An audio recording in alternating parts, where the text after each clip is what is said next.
Layo pa ang barangay ug sangguniang kabataan elections. Apan, nangandam na ang lokal nga panggamhanan sa munisipyo sa Sapang Dalaga, sa Misamis Occidental sa mga posibleng mahitabo tungod kay duna na kini kasinatian di atong milabay mga elections. Nahimong hotspot ang Sapang Dalaga ug kini ang usa sa mga butang nga gipangandaman sa buhatan sa mayor o sa probinsyal nga panggamhanan. Sa among pagbisita sa naisgutang munisipyo, gisaysay ni Mayor Don G. Animas nga kung ang taga Sapang Dalaga lang unta ang magtikaw-tikaw panahon sa eleksyon, hapsay kini tungod kay nag-ilhanay ang katawhan ug ilang gimahal ang ilang lugar, hinungdan nga duna kini pa naghiusa og kalinaw. Apan dunay mga puwersa nga mosulod sa ilang munisipyo labi na kung elections. Yeah, of course. So even for the past, given naman na, no?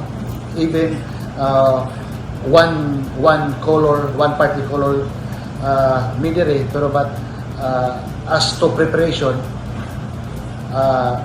top priority yun naman towards peace and order. Ang Sapang Dalaga, usa ka 5th class municipality nga dunay 28 ka mga barangay ug kapin 16,000 ang rehistradong botante niini subay sa 2022 elections. Kiniusab ang nagsilbing boundary sa probinsya sa Misamis Occidental ug sa Zamboanga del Norte. Ang kaagi sa ilang lugar mao'y nahimo nilang giya sa ilang preparasyon sa umaabot nga barangay ug sangguniang kabataan elections aron magpadayong malinawon ang ilang munisipyo. One of the programs sa probinsya nato is the Malinaw.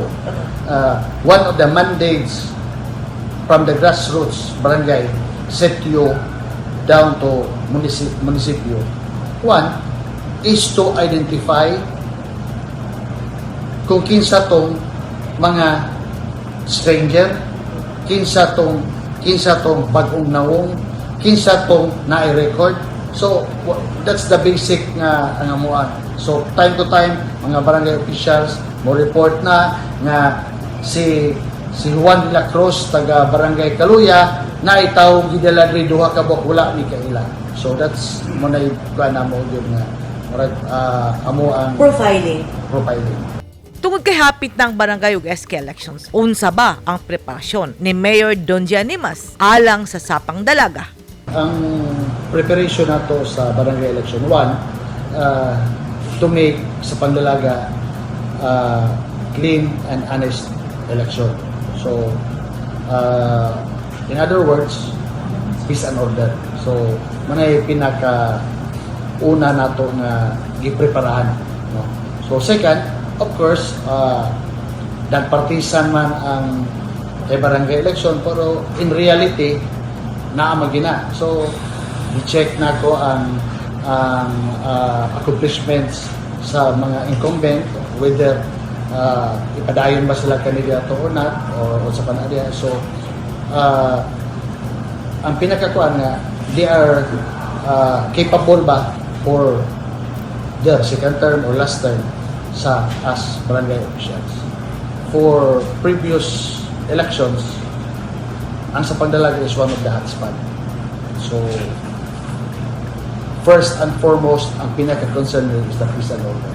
So, ato lang po lapitan nga the program, the provincial program sa 5 M's is one is Malinawon. So that's why I'm happy for the provincial slogan na ang peace and order isa. Muna kay baon na kinahanglan. Sumala ni Mayor Animas kung magkahiusa ang katawhan nga dili pasudlon sa Misamis Occidental ang mga tagagawas atul sa elections, siguradong magmalinawon sila og mapadayon ang ilang kalambuan tungod kay ang ilang munisipyo gilang usa sa mga tourist destinations sa probinsya sa Misamis Occidental. Edith Cadoayan, News 10 Philippines. Stay safe!